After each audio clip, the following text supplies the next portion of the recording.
ก็สบายดีเนาะคลิปนี้สิมาสอนวิธีแลกเปลี่ยนคะแนนของเครือข่าย Unitel เนาะก่อนอื่นหมดนี่เฮามาเข้าสู่การโทรก่อนหลังจากนั้นมากดดอกจัน900สี่เหลี่ยมโทรออก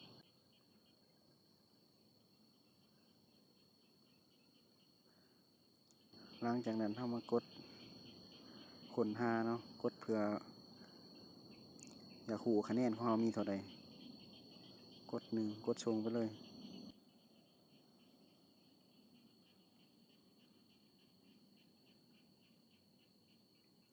นี่แม่นคะแนนของเฮาเนาะ 6,000 คะแนนสามารถแลกได้จากแพ็กเกจ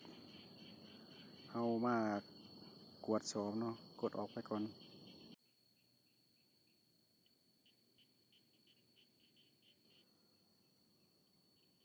ก่อนอื่นมันกดดอกจันสี่เหลี่ยมโทรออกคือเก่าเนาะ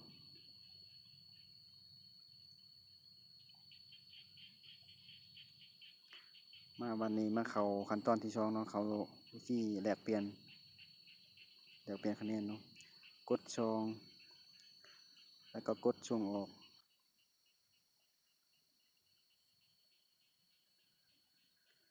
มันก็จะมีให้เลือกหลากหลายเนาะ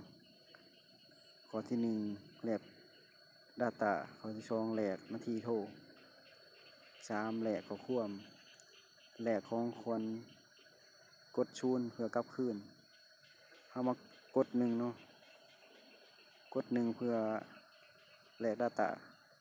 กดส่งไปเลย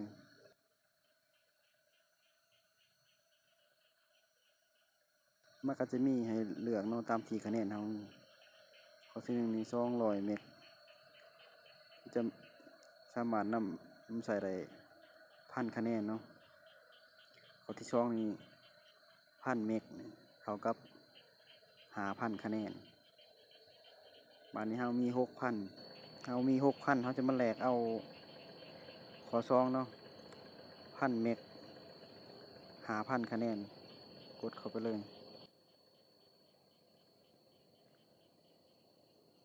กด1ถ้าเฮากด0มันจะกลับคืนกดเข้าไปเลยก็เป็นการสำเร็จในการแลกเปลี่ยนคะแนนเนาะหน้าตาของเราจะมี1,000 เมกะไบต์เนาะคลิปนี้ก็จบเพียงเท่านี้เนาะพบกันใหม่ในคลิปหน้าสำหรับคลิปนี้ขอขอบใจ